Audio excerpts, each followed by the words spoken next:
السلام علیکم ورحمۃ اللہ وبرکاتہ۔ بسم اللہ الرحمن الرحیم۔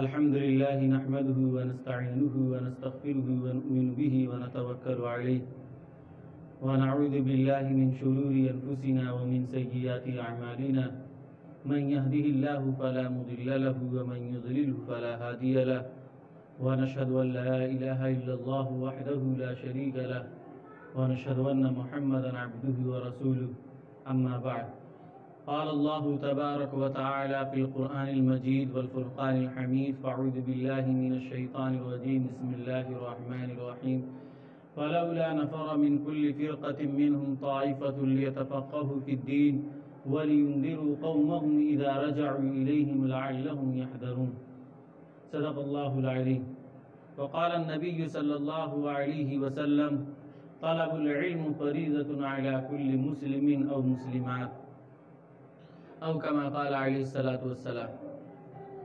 میرے عزیز دوستوں اور بزرگوں اور دینی بھائیوں، ابھی آج جو بات کرنی ہے ہمیں وہ علم کی اہمیت اور اس کی افادیت کے تعلق سے بات کرنی ہے کہ جو علم ہم سیکھتے ہیں یا اپنے بچوں کو سکھاتے ہیں اس کی کیا اہمیت اور فضیلت ہے۔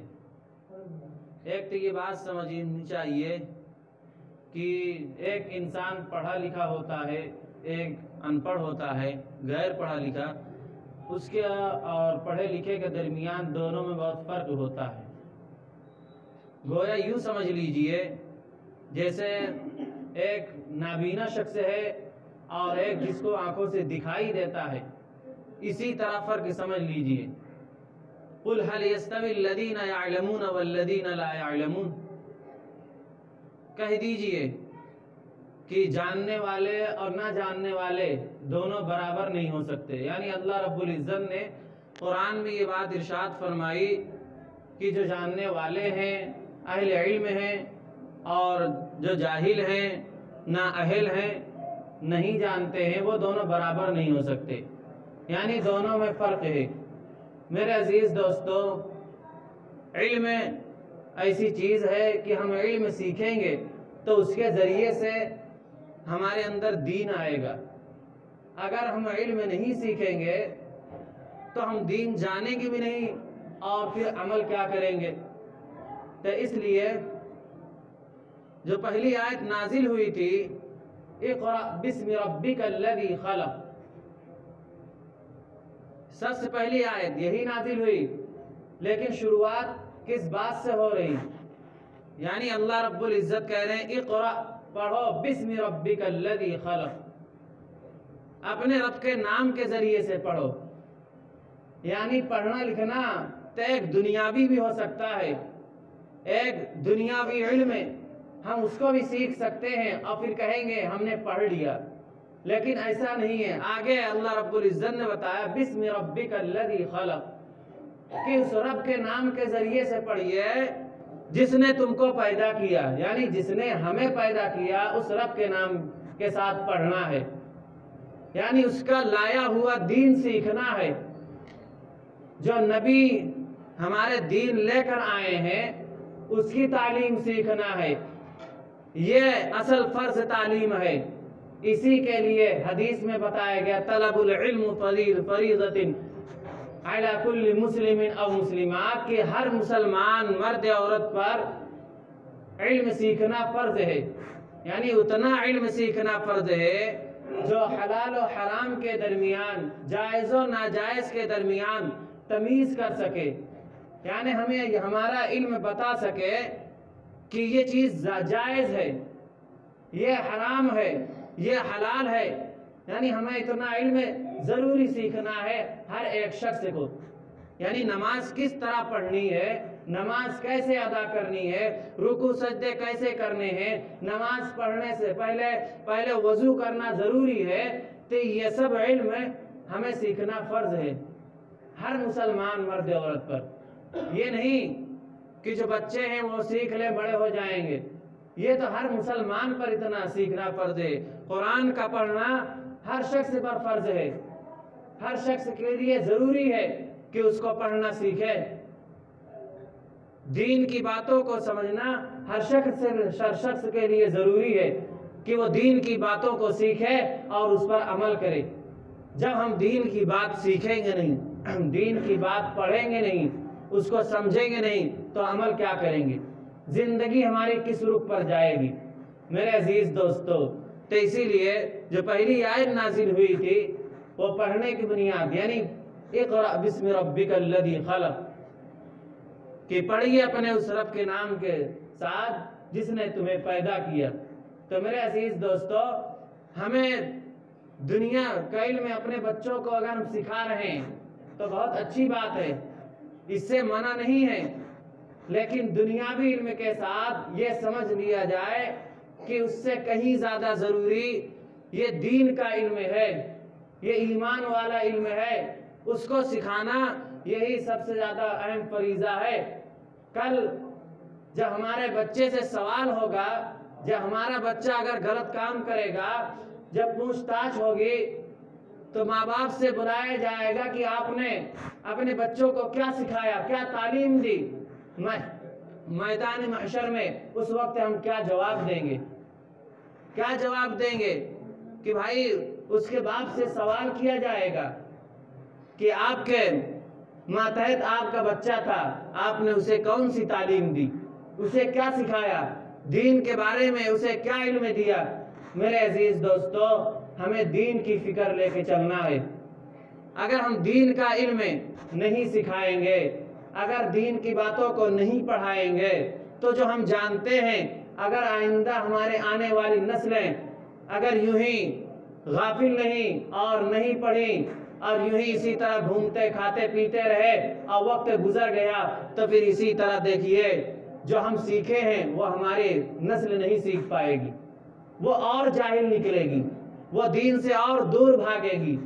تو میرے عزیز دوستو، ضروری ہے، اب یہ موقع بھی ایسا ہے کہ عید کے بعد مدارس کھلتے ہیں، مکاتب کھولے جاتے ہیں اور پڑھائی کا ایک ماحول دیا جاتا ہے، تو اس لیے مدرسہ آپ کے گاؤں کا بھی کھل گیا ہے، تو اس میں اپنے بچوں کے داخلے کے سلسلے میں آپ داخلہ لیں اور اپنے بچوں کو مسلسل یعنی برابر پابندی سے پڑھائی کے لیے بھیجیں۔ میرے عزیز دوستو، آپ خود سمجھ سکتے ہیں، غور کر سکتے ہیں کہ یعنی اس گاؤں کے اندر مدرسہ ہے اور ہمارے بچے یعنی اب دیکھیں کہ اس مدرسے سے کتنا فائدہ اٹھاتے ہیں، ہمارے بچے یعنی کتنا مدرسے سے فائدہ اٹھاتے ہیں اور کتنی تعلیم حاصل کرتے ہیں، کتنے آگے بڑھ گئے۔ ایسا ہرگز نہیں ہے میرے عزیز دوستو، یہ بات افسوس کے ساتھ کہنی پڑ رہی ہے کہ ہمارا بھی یہاں آنا جانا اور یہاں سے تعلقات، ہم نے بھی یہی تعلیم حاصل کی ہے، آج سے تقریباً 15 سال سے ہمارا آنا جانا ہے، لیکن ہم نے اس دن سے یعنی جب سے ہم نے اپنی یاد سے رکھا ہے، جانکاری میں ہے کہ تب سے کوئی بچہ یہاں کا حافظ نہیں ہوا اس مدرسے سے یا کسی اور مدرسے سے، ہمیں نہیں پتا، شاید کوئی حافظ ہو گیا لیکن ایسا ہے نہیں، ممکن نہیں ہے کہ کہیں اور پڑھ کر ہاں ایک دو بچے حافظ ہوں جیسے بتا رہے ہیں، جی خبر آ رہی، 2 بچے حافظ ہوئے ہیں۔ تو میرے عزیز دوستو، دیکھیے اتنا مدرسہ ہے آپ کا، یہ کہ اس مدرسے سے نہیں پڑھتے تو اگر دوسرے مدرسے بھیج کر تعلیم حاصل کریں۔ میرے عزیز دوستو، یہ چیز ضروری ہے کہ ہم اپنے بچوں کو حافظ بنائیں، عالم بنائیں، اپنے بچوں کو آگے بڑھائیں، یعنی دین کی فکر کے ساتھ آگے بڑھیں۔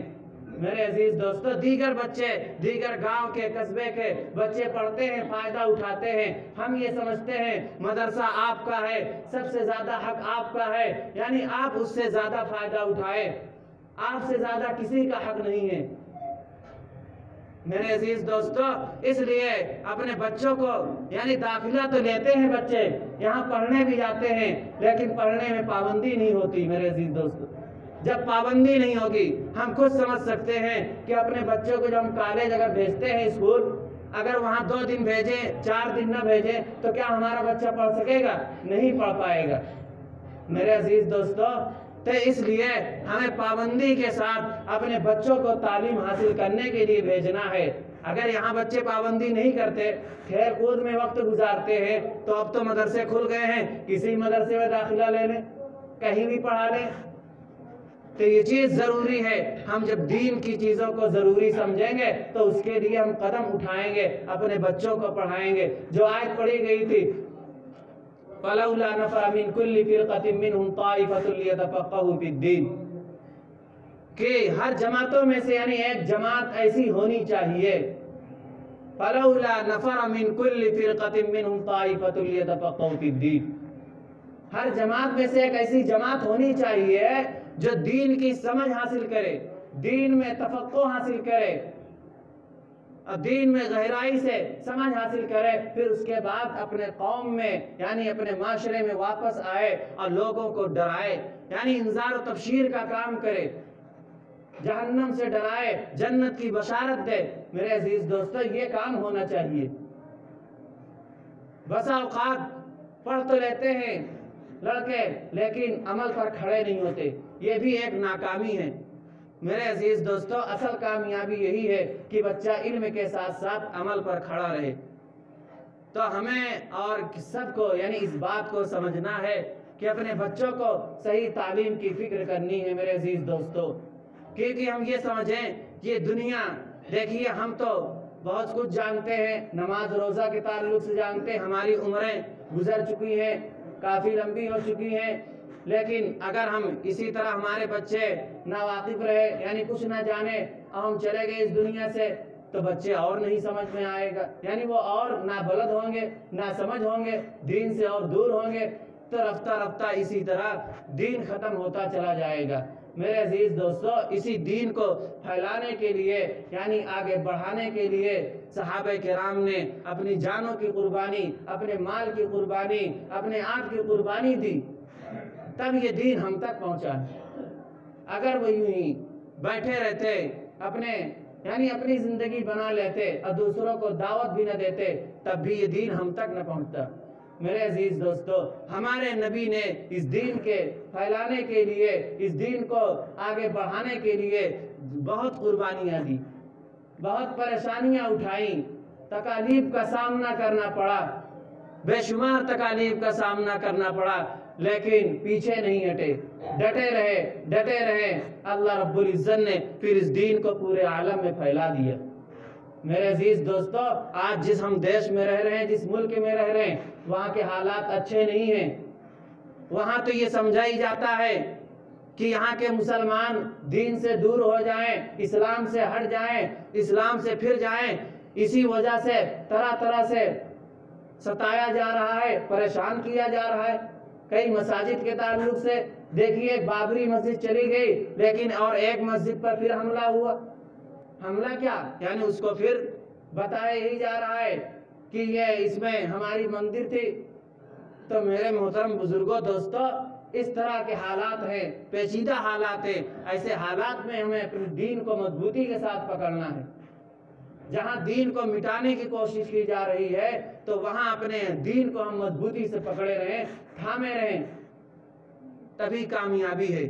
اگر ہم دین کو چھوڑ دیں گے تو سمجھیے اپنا اصل سرمایہ چھوڑ دیے، پھر ہماری کوئی عزت نہیں رہے گی، ہمارے گویا ہم وقت سے پہلے ہی مر گئے۔ یہی تو ہماری کامیابی ہے کہ ہم دین اسلام پر ہیں۔ یہی دین اسلام کی دولت دنیا کی سب سے بڑی دولت ہے، اسی پر تو ہم فخر کرتے ہیں۔ اگر یہی دولت ہماری چلی گئی تو میرے عزیز دوستو، پھر دنیا ہی ختم ہو گئی۔ تو ہمیں دین کی فکر کرنی ہے اور اپنے بچوں کو دینی تعلیم کے لیے ابھارنا ہے، کوشش کرنا ہے، یعنی ان کو آگے بڑھانا ہے، دین کی تعلیم دینا ہے۔ اگر ہم اس کے لیے کوشش نہیں کریں گے تو میرے عزیز دوستو، افسوس ہے کہ جو آج بچے کچھ حافظ ہو رہے ہیں وہ بھی نہیں ہوں گے، ناپید ہو جائے گا، معاملہ ختم ہو جائے گا۔ میرے عزیز دوستو، یہ بہت تکلیف کی بات ہوتی ہے۔ تو ہم اپنے بچوں کو آگے بڑھائیں، دین کی باتیں سکھائیں اور ان کو دین کی فکر دلائیں، اور گھر میں بھی دین کی فکر دلائیں۔ اللہ رب العزت سے دعا ہے کہ اللہ رب العزت ہم سب کو دین کی صحیح طور سے سمجھ عطا فرمائے۔ وآخر دعوانا الحمدللہ۔